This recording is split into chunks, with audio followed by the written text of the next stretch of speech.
안녕하세요. 미래에 계신 여러분, 프로젝트 반추입니다. 지금 이곳은 2021년 10월 1일 금요일이고요. 오늘의 반추를 시작하겠습니다. 먼저 오늘의 이슈를 보시겠습니다.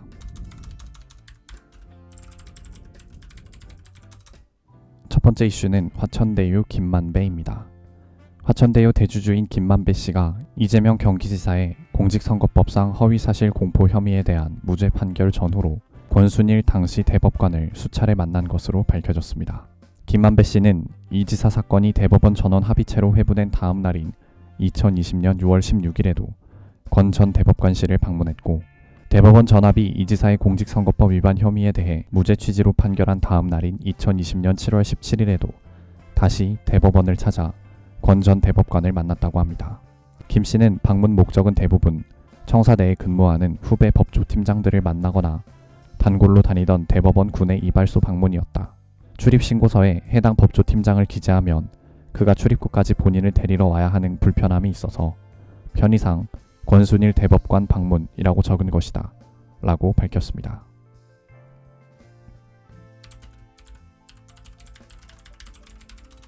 두 번째 이슈는 넷플릭스 국정감사입니다. SK 브로드밴드와 넷플릭스가 망 사용료를 두고 치열한 싸움을 이어나가고 있습니다.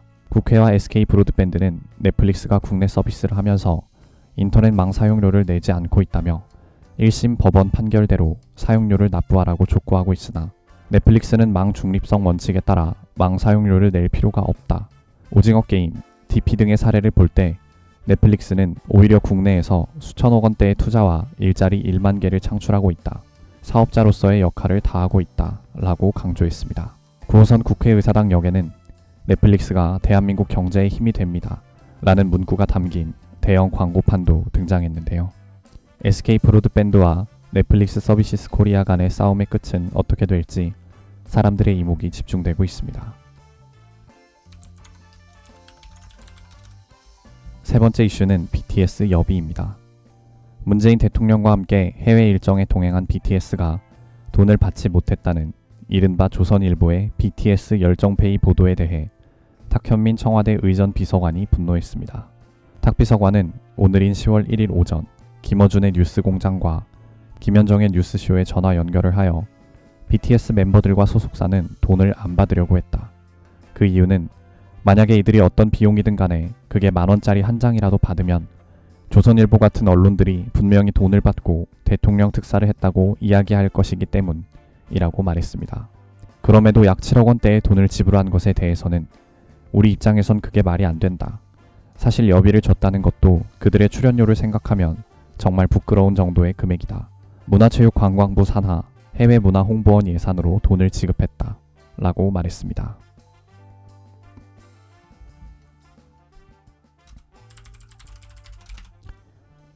다음은 요일별 테마를 보시겠습니다. 오늘은 금요일이고요. 금요일의 테마는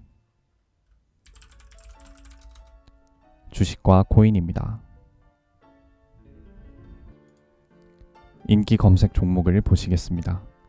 1위는 삼성전자 73,100원, 2위는 카카오 117,000원, 3위는 네이버 382,500원, 4위는 HMM 32,550원, 5위는 동아약품 19,550원, 6위는 셀트리온 255,500원, 7위는 현대차 194,000원, 8위는 SK하이닉스 105,000원, 9위는 현대모비스 250,000원, 10위는 한국조선해양 97,400원입니다.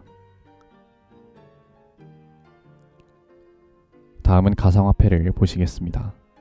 1위는 이캐시 0.3000원, 2위는 폴리메스 889원, 3위는 STP 71.2원, 4위는 오미세고 14,920원, 5위는 비트코인 5,314만 3천원, 6위는 IOST 64.7원, 7위는 리플 1,160원, 8위는 이더리움 366만 6천원, 9위는 왁스 306원, 10위는 엑시 인피니티 91,120원입니다.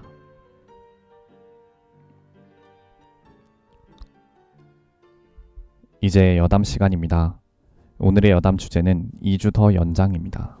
정부가 현행 사회적 거리두기를 2주 더 연장하기로 결정했습니다. 수도권 6인, 비수도권 8인 사적 모임 제한도 그대로 유지될 예정인데요. 김부겸 국무총리는 추석 연휴 이후 코로나19 확산세가 더욱 거세진 데에 이어 이번 주 주말부터 시작될 짧은 연휴까지 고려해 이러한 결정을 내렸다고 밝혔습니다. 이제 2021년도 3달밖에 남지 않았는데요. 코로나랑 이제 지긋지긋한 싸움을 한 지도 벌써 1년 9개월이 됐고 그동안은 거리두기 조치가 점점 더 강화되는 방향으로만 왔던 것 같은데 이번 10월을 마지막으로 이제 정말 다시 조금씩 예전의 모습을 되찾을 수 있을지에 대한 기대감이 좀 커지고 있습니다. 오늘 신규 확진자는 2,486명이 나왔는데 이제는 감소할 일만 남았다고 믿으면서 한 달을 새롭게 시작해야겠습니다. 오늘은 이만 마치겠습니다. 오늘 하루 모두 수고 많으셨고 10월 1일이 생일이신 분들 진심으로 축하드립니다. 미래에 계신 분들 모두 과거를 거울 삼아 지혜로운 미래를 보내시기 바랍니다. 감사합니다.